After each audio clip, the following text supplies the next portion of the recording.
느헤미야 13장 28절에서 31절. 대제사장 엘리야십의 손자 요야다의 아들 하나가 호론 사람 산발랏의 사위가 되었으므로 내가 쫓아내어 나를 떠나게 하였느니라. 내 하나님이여, 저희가 제사장의 직분을 더럽히고 제사장의 직분과 레위 사람에 대한 언약을 어기었사오니 저희를 기억하옵소서.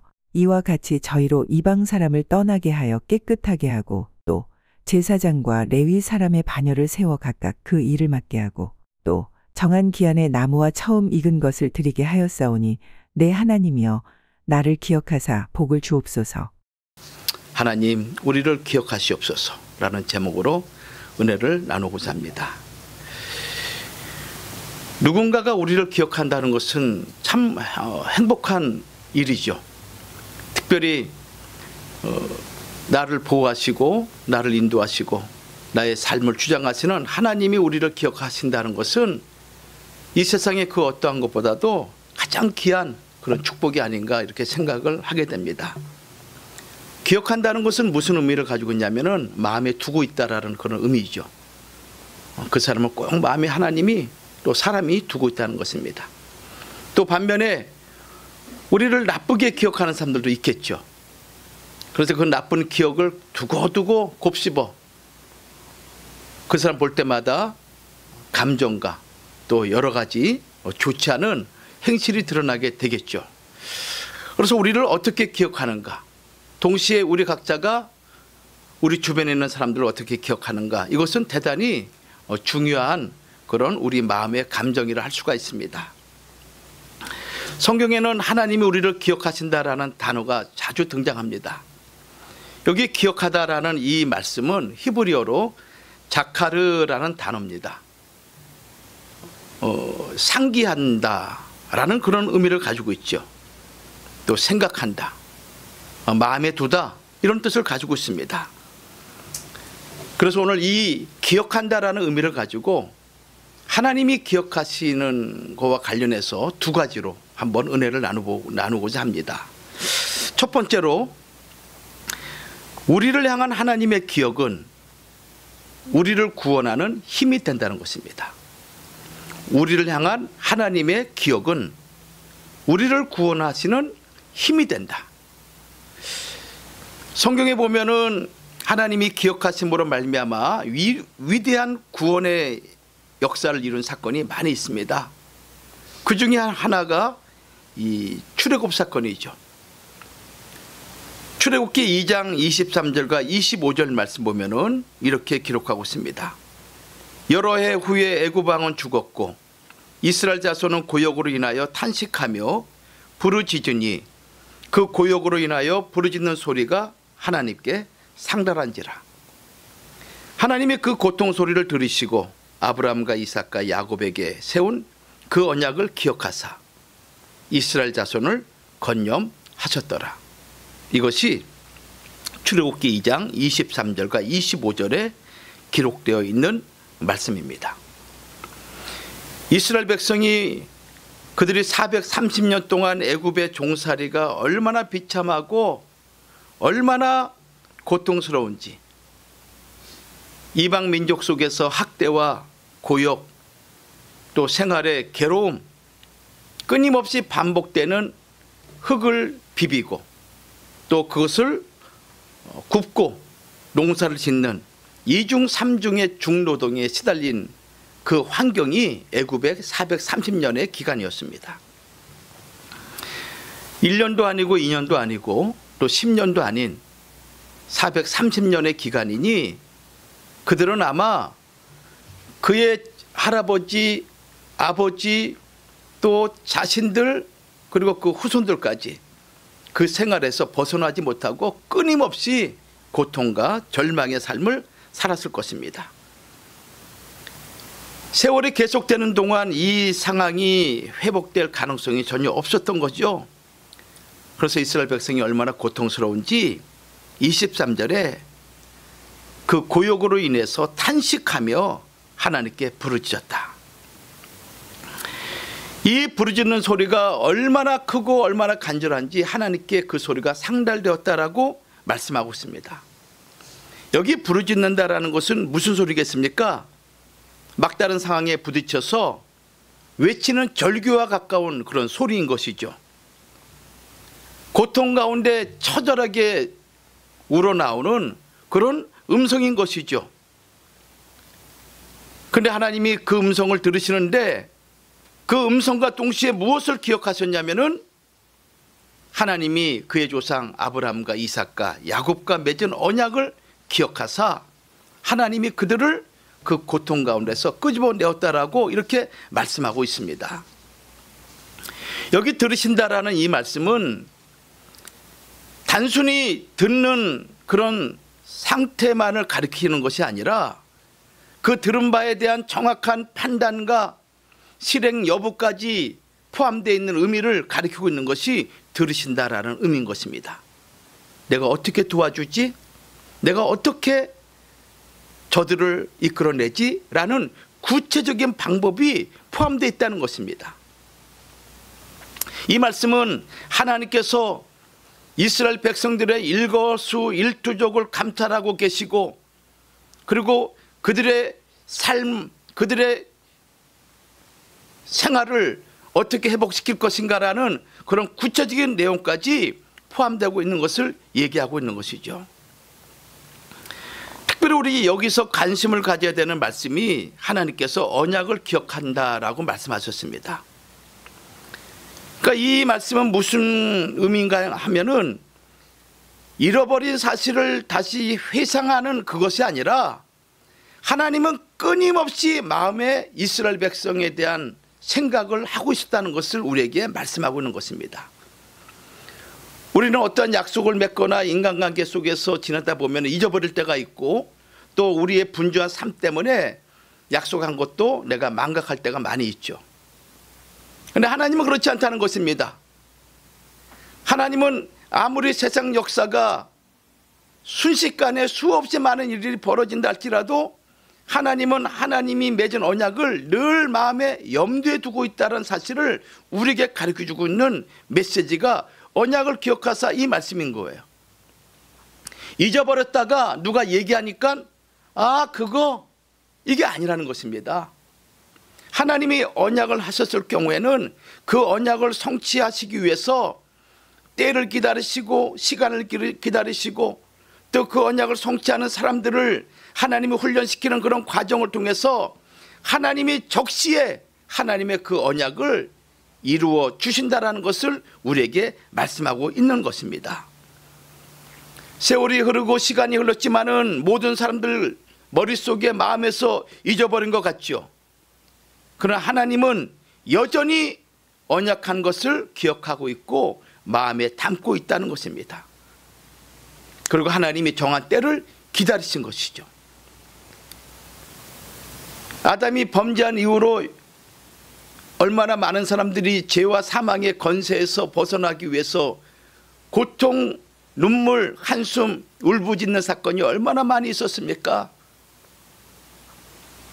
역사가 시작된 이래로 수없이 많은 사람들이 죽어가고 고통 가운데 역사 속에 사라진 인물들 많죠. 그런데 하나님은 때를 기다리신 것입니다. 그래서 갈라디아 4장 4절 말씀처럼 때가 참에 하나님께서 여자에게서 하나님의 아들을 낳게 하시고 그리고 모든 인류를 구원하실 하나님의 거룩한 그 언약을 성취시키신 것과 같이 하나님은 우리의 약속을 우리와 언약을 맺은 것을 이루기 위해서 하나님께서 우리를 연단시키는 가운데 때가 있다는 것입니다. 그 때를 기다리는 지혜가 우리에게 필요한 것이죠. 아까도 말씀드렸지만은 하나님은 인간과 같이 과거에 잃어버렸던 사실을 다시 회상한다 그런 뜻이 아니라 늘 마음에 염두에 두고 있고 그래서 마침내 그 일을 실행에 옮기신다라는 그런 의미인 것입니다. 사람들은 이렇게 말하죠. 하나님이 우리를 잊어버리셨다. 하나님이 우리를 잊었다라고 이렇게 얘기합니다. 그것이 타락한 인생들이 갖고 있는 생각인 것입니다.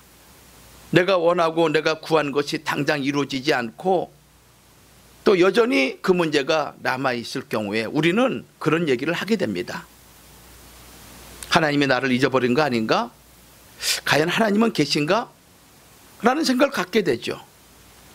그런데 이러한 이스라엘 백성들의 마음의 상태를 하나님은 아시기 때문에 이사야 선지자를 통해서 이렇게 말씀을 증거합니다. 이사야 49장 14절과 16절 말씀 보면은 오직 시온이 이르기를 여호와께서 나를 버리시며 주께서 나를 잊으셨다 하였거니와 15절에 이렇게 말씀하고 있습니다. 여인이 어찌 그 젖먹는 자식을 잊겠으며 자기 태에서 난 아들을 긍휼히 여기지 않겠느냐. 그들은 혹시 잊을지라도 나는 너를 잊지 아니할 것이라. 그러면서 우리에게 확신을 심어주시는데 내가 너를 내 손바닥에 새겼고 너희 성벽이 항상 내 앞에 있느니라. 이렇게 말씀하고 있습니다. 하나님이 자기 백성에 대한 사랑이 얼마나 큰지, 얼마나 확고하고 분명한지 그 비유를 자식에 대한 부모의 사랑보다 훨씬 더 승하다는 사실을 말씀하고 있는 것입니다. 지금은 세상이 타락하고 얼마나 죄악 가운데 범죄한지 자기 태에서 난 자식을 버리는 부모들도 많이 있죠. 그러나 제정신을 가지고 보편적인 윤리와 도덕을 가진 모든 인류들에게는 과연 제 자식을 버릴 부모가 누가 있겠습니까?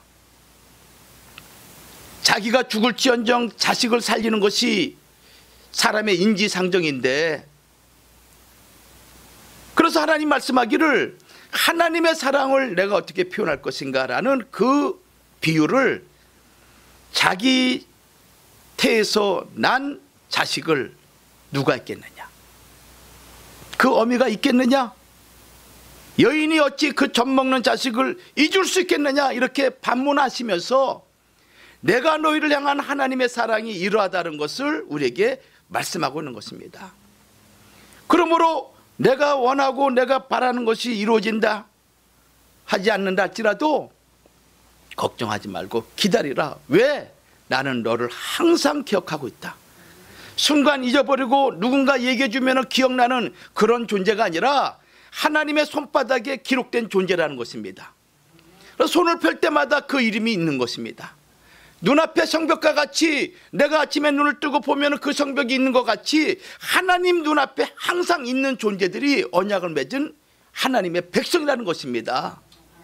이 사실을 여러분들이 꼭 기억하시기를 주의 이름으로 축원합니다. 어머니가 어찌 제 젖먹이를 잊겠으며 제 태에서 낳은 아들을 어찌 긍휼히 여기지 않겠느냐. 비록 어머니가 자식을 잊는다 하여도 나는 절대로 너를 잊지 않겠다. 우리를 생각하고 있는 것이죠. 내가 원하는 거, 내가 바라는 거, 여러 가지 많은 상황이 있을 수 있습니다. 자기의 꿈도 있고 비전도 있고 또 자식에 대한 그런 소망도 있죠. 그런데 하나님은 기억하고 계십니다. 문제는 우리가 끝까지 참고 견디는 것입니다. 우리 아까 찬송하지 않았습니까? 하나님은 어떤 하나님이 있습니까? 좋으신 하나님, 좋으신 하나님, 한없는 은혜를 베푸시는 하나님, 응답해 주신 하나님. 그 하나님 우리가 믿고 하나님이 나를 기억하고 있다는 것을 여러분들 평생에 잊지 마시기를 주의 이름으로 축원합니다. 그 결과 어떤 일이 벌어졌습니까? 이스라엘 자손을 하나님이 건념하셨더라. 건념하셨더라. 이 말씀은 자세히 살피시고 돌아보아 주셨다라는 말씀인 것입니다. 늘 마음에 품고 있었습니다. 어떻게 도와주지? 내가 어떻게 저들을 이끌어내지? 자세히 하나님은 생각하시고 있다가 때가 되어서 그들을 하나님이 건념하시는데 어떻게 했습니까? 하나님의 구원 계획을 구체적으로 실행하신 것입니다. 그 실행할 때 여러분들 출애굽기 보십시오. 어떤 일이 벌어졌습니까? 그 애굽 천지에 10가지 재앙을 내리시고 장정만 60만 3,550명, 남녀노소 합치게 되면 200만 내지 250만 명이라는 거대한 민족을 하나님이 끌어가지고 홍해를 가르시고 그 험한 광야를 하나님이 인도하시고 끝내는 약속하신 그 거룩한 가나안 땅으로 인도하여 주신 그분이 바로 우리가 믿는 하나님이신 것입니다.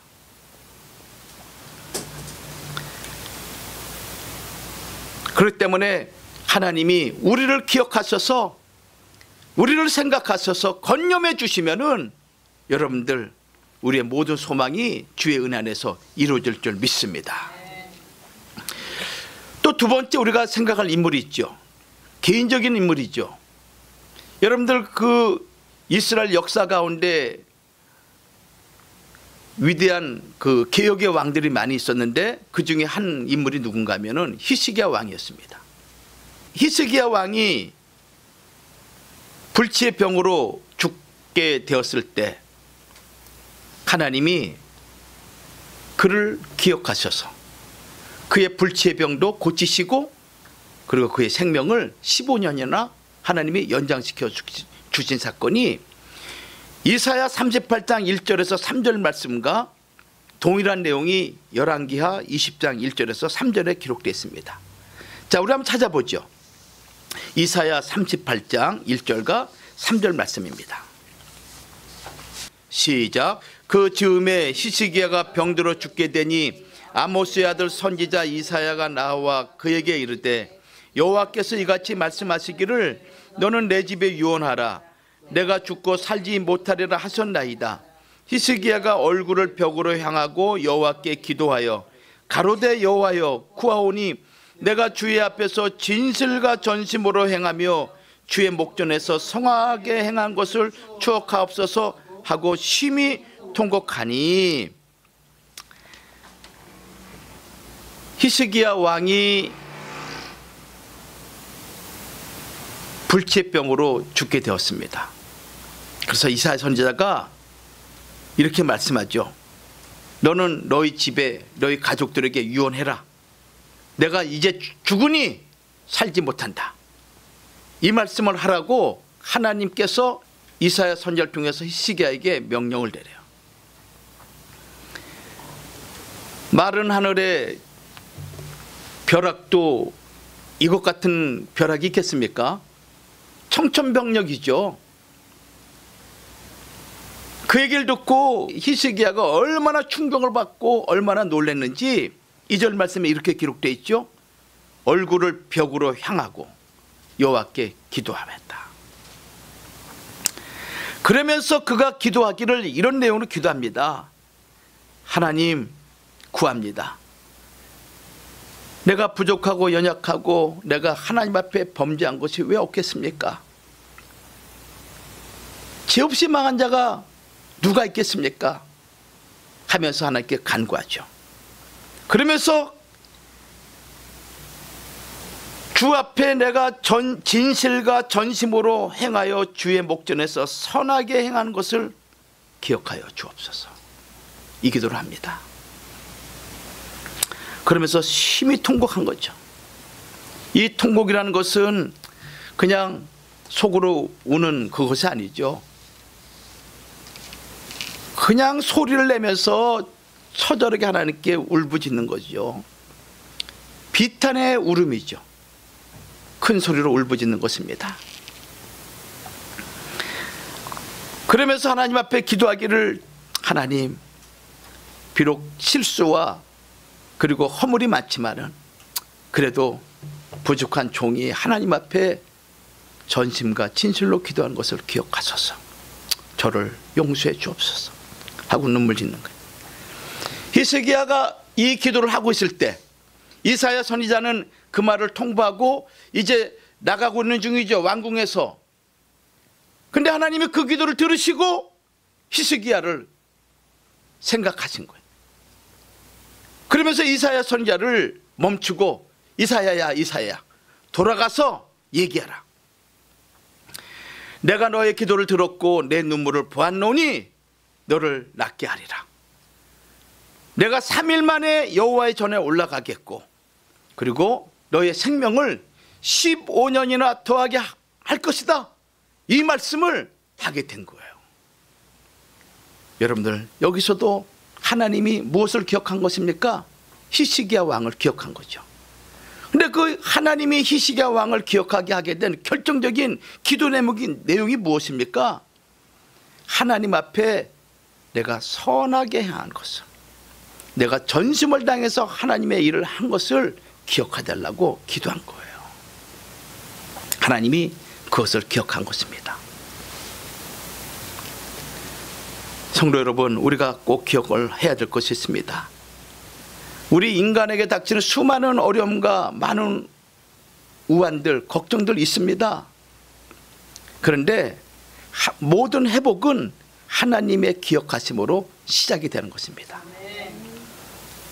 히스기야 왕이 이 죽음의 명령을 받았을 때 순간 지혜가 생긴 거죠.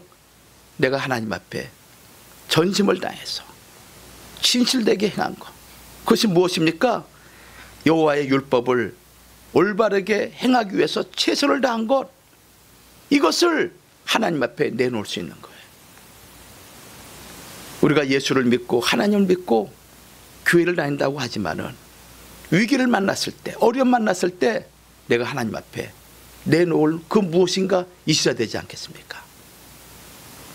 그렇지 않겠습니까? 오늘 이 말씀을 왜 우리에게 주십니까? 우리에게도 이러한 진실됨과 정성됨, 그리고 전심을 다해서 하나님 앞에 주의 목전에서 행한 그 아름다운 열매가 있을 때, 그것이 우리의 모든 것을 회복시키는, 하나님이 우리를 기억해 하시는 그런 시작점이 된다는 것을 말씀하고 있는 거예요. 느헤미야 선지자도 느헤미야 5장 19절 말씀 보면 이런 말씀이 있습니다. 내 하나님이여, 내가 이 백성을 위하여 행한 모든 일을 생각하시고 내게 은혜를 베푸시옵소서. 하나님, 바벨론 포로로 잡혔다가 돌아온 이 백성들에게 어찌하든지 간에 내가 주의 뜻을, 하나님의 말씀을 지키기 위해서, 이들을 거룩하게 하기 위해서 행한 모든 것들을 하나님 기억하여 주옵소서. 시편 25편 7절에도 이렇게 말씀합니다. 여호와여, 내 소시의 죄와 허물을 기억지 마시고 주의 인자하심을 따라 나를 기억하시되 주의 선하심을 인하여 하옵소서. 허물도 많고 또 죄도 많이 지어 살아온 우리 인생들 아니겠습니까? 근데 그것만 있으면 어떡하겠습니까? 부끄럽고 뭐라 변명할 여지가 없죠. 근데 약한 가운데, 부족한 가운데 하나님 앞에 어찌하든 간에 내가 주의 몸된 교회를 위해서, 뜻을 위해서, 복음을 위해서 힘을 다하고 마음을 다한 것, 그것이 있는 자 행복입니다. 하나님이 기억하실 만한, 내 자신이 하나님 앞에 내놓을 만한 선한 일, 이게 우리에게 있어야 됩니다. 부끄럼만 있으면 안 되는 거죠. 그래서 하나님에게 있어서 악을 기억하지 않는 것은 바로 용서하시고 장래의 심판을 거두시는 일이라는 것을 꼭 기억하십시오. 두 번째는 우리 죄에 대한 하나님의 기억은 심판이다. 자, 첫 번째는 제가 뭐라고 말씀드렸습니까? 우리를 향한 하나님의 기억은 구원의 힘이다 말씀드렸죠. 그러나 두 번째는 뭐냐면은 우리 죄에 대한, 회개치 않은 우리 죄에 대한 하나님의 기억은 당연히 심판이죠. 호세아 7장 1절과 2절 말씀 보면 이렇게 기록되어 있습니다. 내가 이스라엘을 치료하려 할 때에 에브라임의 죄와 사마리아의 악이 드러나도다. 저희는 괴사를 행하며 안으로 들어가 도적질하고 밖으로 떼지어 노략질하며 내가 그 여러 악을 기억하였음을 저희가 마음에 생각지 아니하거니와 이제 그 행위가 저희를 에워싸고 내 목전에 있도다. 이렇게 말씀하고 있습니다. 하나님이 저들이 짓는 죄악을 내가 항상 기억하고 있는데, 기억하고 있다는 것을 이스라엘 백성들이 마음에 생각하지 않고 그냥 죄를 물먹듯이 짓고 있다는 거예요. 지금 그 말씀하고 있는 것입니다. 표준 세번역은 이렇게 말씀하고 있습니다. 내가 이스라엘을 치료하여 주고자 할 때마다 에브라임이 지은 범죄가 드러나고 사마리아가 저지른 죄악이 드러난다. 서로 속이고 안으로 들어가서 도둑질하고 밖으로 나가서 떼지어 약탈한다. 내가 그들의 죄악을 모두 기억하고 있다. 하나님이 우리가 지은 죄악을 모두 기억하고 있다 그러면은 견딜 자가 누가 있겠습니까? 한번 생각해 보십시오. 제가 만약에 여러분들 앞 죄를 짓고 있는 것을 여러분들이 다 기억하고 있으면은 제가 이 강단에서 말씀을 증거할 수 있겠습니까? 나를 다 알고 있는데. 여러분 부부끼리도 마찬가지죠. 남편이 죄를 짓고 아내가 죄를 짓고 있는 것을 상대방이 알고 있는데 그 앞에서 아무리 좋은 말을 한들, 아무리 가꾸고 이쁘게 한들 상대방이 믿겠습니까? 믿지 않죠. 믿지 않죠. 하나님이 우리 죄를 기억하고 있다. 한번 생각해 보십시오. 얼마나 두렵고 무섭겠습니까? 나의 생사복을 주장하시는 분이신데 그분에 의해서 천국과 지옥이 결정되는 그런 주인공이신데 얼마나 두렵겠습니까? 만약에 하나님이 이 순간 오늘 내 영혼을 거둬간다면은 죄를 회개하지 아니하고 죄에 대한 은총을 하나님께 받지 않은 상태에서 내 영혼이 하나님이 거둬간다면은 얼마나 두렵겠습니까? 얼마나. 호세아 선지자가 이걸 지적하고 있는 것이죠.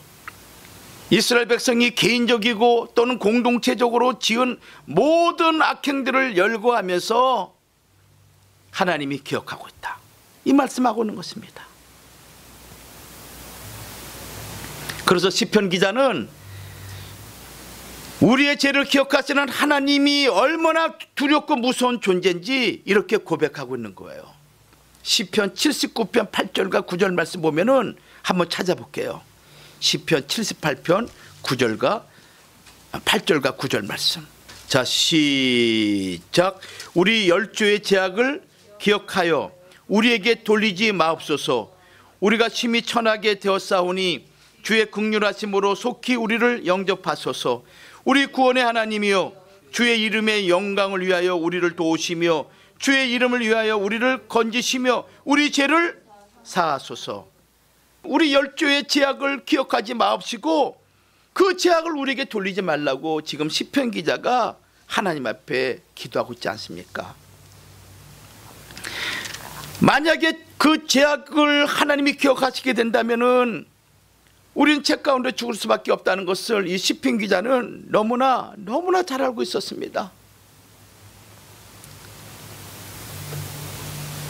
우리 조상들의 죄로 인해 우리를 벌하지 마옵소서. 우리가 아주 비참하게 되었습니다. 우리를 불쌍히 여기시고 우리를 영접하옵소서. 우리 구원의 하나님이시여, 주의 이름의 영광을 위하여 우리를 도우시며 우리를 구하시고 우리 죄를 용서하여 주옵소서. 이렇게 간구한 것입니다.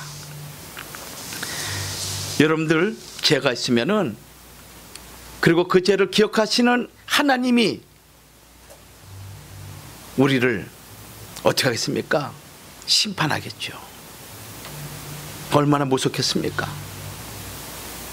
내가 오늘 예수를 믿고 교회를 다닌다 하더라도 세상에 나가서 여전히 죄 가운데 거하고 죄를 물 먹듯이 밥 먹듯이 먹고 마시는 그런 존재로 살아간다면은 내일 일을 우리가 알 수 없는 인생을 살아가는 우리인데 얼마나 두렵겠습니까?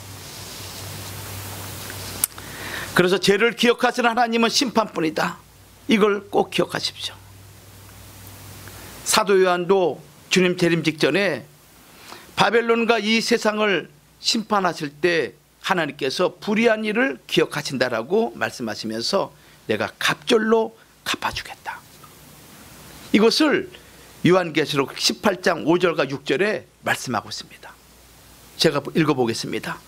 그 죄는 하늘에 사무쳤으며 하나님은 그의 불의한 일을 기억하신지라. 그가 준 그대로 그에게 주고 그의 행위대로 갑절을 갚아주고 그의 섞은 잔에도 갑절이나 섞어 그에게 주라. 참 무서운 말씀이죠. 계시록 18장 5절과 6절 말씀이에요. 영적인 바벨론과 같은 이 세상을 향해서 하나님의 말씀하기를 그 제약이 하늘에 사무쳤다. 하나님은 그 불의한 일을 기억하신지라. 그러면서 그가 준 그대로 내가 그에게 줄 것이고 그 행위대로 내가 갑절을 갚아줄 것이고 그의 온갖 불의와 음란과 거짓과 악함이 섞은 그 포도주의 음란의 그 포도주를 그 잔에도 내가 갑절로 섞어서 그들에게 내가 갚아주리라. 이것이 계시록 18장 5절과 6절에 있는 말씀인 거예요. 하나님은 불의한 일을 기억하신다.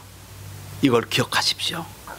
하나님은 결코 실수하거나 잊어버린 일이 없습니다. 여러분들, 우리가 작은 소자에게 물 한 그릇 대접하는 것도 하나님이 기억하시고 모든 사람들이 안 보는 가운데서 나 혼자 있는 그 가운데서 내가 행한 죄악도 기억하시고 하나님은 모든 걸 다 알고 계십니다.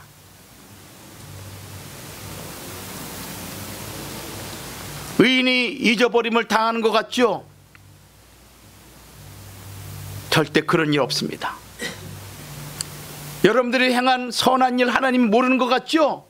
절대 그런 일 없습니다.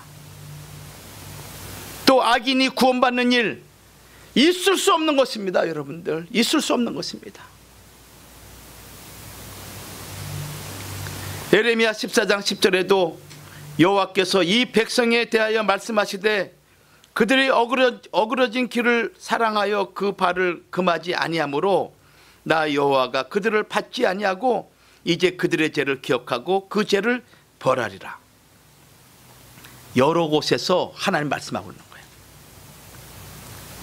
그렇게 하나님이 하지 말라고, 그렇게 불의한 길을 걷지 말라고, 악인의 길을 걷지 말라고 얘기했음에도 불구하고 그 말을 내팽겨치고 거역하고 무시하고 악인의 길을 걷는 죄인의 삶을 살아가는 그들에게 하나님께서 말씀하기를 내가 그 죄를 기억하겠다. 그리고 그 죄를 벌하겠다. 이렇게 말씀하고 있음을 우리가 마음에 갖고 있어야 됩니다. 그래서 예레미야 50장 29절에도 일한 대로 갚고 그 행한 대로 그에게 행하리라. 이렇게 말씀하고 있죠. 이것은 하나님의 원리인 것입니다. 성도 여러분, 그러나 회개하고 하나님께 돌아오면은 우리 모든 죄악을 하나님이 기억지 아니하신다. 이렇게 말씀하고 있습니다. 이사야 43장 25절 말씀 보면은 이렇게 말씀하고 있습니다. 나 곧 나는 나를 위하여 내 허물을 도말하는 자니 너희 죄를 기억지 아니하리라. 누구에게? 회개하는 자에게. 하나님은 우리의 허물을 도말하는 자요 우리의 죄를 기억지 아니하신다고 말씀하고 있습니다. 그래서 내가 지금까지 살아온 삶이 어떤 삶이었든지 간에 하나님 앞에 부끄러운 삶이 있다면 회개하고 돌이키면 우리의 모든 죄악을 하나님이 기억지 아니하시는 거예요. 이것처럼 놀라운 축복이 어디 있습니까? 여러분 생각해 보십시오. 내가 아무리 일확천금을 갖고 있다 할지라도 죄가 있는 자는 70년 80년 인생살이 끝나면은 영원한 지옥의 불못에서 벗어날 수 없습니다. 그러나 내가 부족하고 어렵고 힘들다 할지라도 제 용서함을 받는 자처럼 행복한 자가 어디 있겠습니까? 어느 곳에 가든지 간에 자신감 있고 어느 곳에 가든지 간에 당당하고 어느 곳에 가든지 간에 부끄러움이 없고 기쁨과 즐거움과 만족이 넘치는 그런 삶, 그것이 죄 없이 함을 받는 성도들의 모습 아니겠습니까? 하나님이 기억하지 않는다. 하나님이 기억하지 않는다. 이사야 44장 22절에도 너희 죄를 안개에 사라짐과 같이 도말하였다라고 말씀하고 있습니다. 안개가 자욱하게 있죠.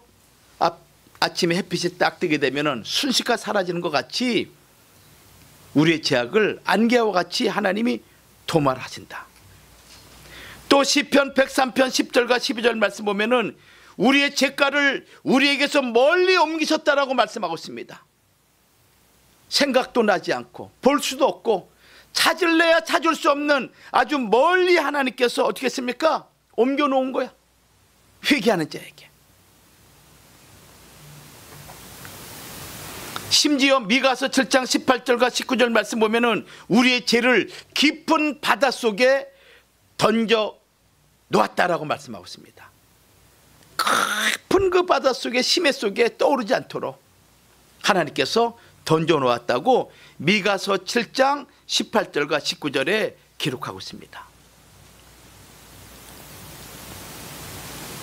우리 히브리 8장 12절 말씀 찾아볼게요. 시작. 또 각각 자기 나라 사람과 각각 자기 형제를 가르쳐 이르기를 주를 알라 하지 아니할 것은 저희가 작은 자로부터 큰 자까지 다 나를 알미니라. 내가 저희 불의를 긍휼히 여기고 저희 죄를 다시 기억지 아니하리라 하셨느니라. 아멘. 그러죠? 얼마나 감사합니까? 얼마나 감사해요. 우리의 하나님 앞에서 행한 일만 기억하시는 거야. 주 앞에 충성된 일만 기억한 거야. 그것이 작든 크든 상관없이 하나님께서 하나님 앞에 행한 일, 믿음으로 행한 일, 하나님이 그것을 기억하신다. 이것을 꼭 기억하십시오. 여러분들, 또 미가서 7장 18절 말씀 볼게요. 미가서 7장 18절 말씀 시작. 주와 같은 신이 어디 있으리까? 주께서는 죄악을 사유하시며 그 기업의 남은 자의 허물을 넘기시며 인애를 기뻐하심으로 노를 항상 품지 아니하시나이다. 다시 우리를 긍휼히 여기소서. 우리의 죄악을 발로 밟으시고 우리의 모든 죄를 깊은 바다에, 할렐루야, 우리의 죄악을 어떻게 합니까? 발로 밟으시는 거야. 그리고 깊은 바다에 던지셨다라고 이렇게 말씀하고 있지 않습니까? 결론 맺습니다. 하나님이 우리를 기억하시는 시작점이 어디서부터 시작되는가? 하나님이 우리를 기억하시는 시작점 어디서부터 시작될까? 그것은 우리 각자가 하나님을 위해서, 하나님의 뜻을 위해서 내가 행하고자 하는 그 시점이 하나님이 우리를 기억하시는 시작점이 된다는 것입니다. 기억하십시오. 그래서 우리 인생에 있어 가장 중요한 일이 무엇인지 한번 생각해 보십시오. 짧은 인생 살아가는 동안에 내가 하나님 앞에 기억거리가 될 만한 것이 내 삶에 얼마나 있는지, 과연 이후로 내 삶 속에서 과연 하나님이 기억할 만한 일을 내가 무엇을 할 것인지 한번 곰곰이 생각해 보십시오. 그래서 하나님이 항상 기억하는 사람이 돼야지. 하나님의 그 기억이 미움과 질투와 또 하나님께서 치워버리고자 하는 그런 사람으로 기억된다면 얼마나 불행스럽겠습니까? 여러분들만큼은 하나님이 늘 기억하셔서 하나님이 기뻐하시고 하나님이 기억하실 만한 그런 선한 일을 행하는 믿음의 권속들이 되기를 주의 이름으로 축원합니다. 그런 성도들이 될 때 우리의 남은 생애는 참으로 보람 있고 의미 있는 그런 삶이 될 줄 믿습니다. 기도하겠습니다. 고마우신 하나님 아버지, 은혜를 감사합니다. 우리는 부족하고 연약하고 나약한지라 늘 죄 가운데 우리가 넘어지고 쓰러질 때가 한두 번이 아닙니다. 그럴 때마다 하나님 우리를 긍휼히 여겨주셔서 우리의 조상 아브라함을 기억하사 하나님 우리를 생각하여 주시옵시고, 우리로 하여금 이 땅에 살아가는 동안에 오직 주님만을 의지하고 하나님만을 바라보며 죄와 싸워 이길 수 있는 믿음의 용장들이 되도록 우리를 축복하여 주시옵소서. 하나님 도와주시기 원합니다. 우리의 가정과 우리의 삶을 주장하여 주옵소서. 하나님 늘 하나님의 눈앞에 떠나지 아니하며 하나님의 손바닥에 새겨진 우리 각자, 우리 개인, 우리 가정, 우리 사업장이 되도록 하나님 축복하여 주시옵소서. 그러므로 말미암아 우리의 남은 생애가 오직 주님 앞에 주님께서 기억하시는 선한 일만 행할 수 있는 능력의 삶이 되도록 하나님 축복하여 주시옵소서. 믿사옵고 예수님의 이름 받들어 감사하며 기도 올리옵나이다.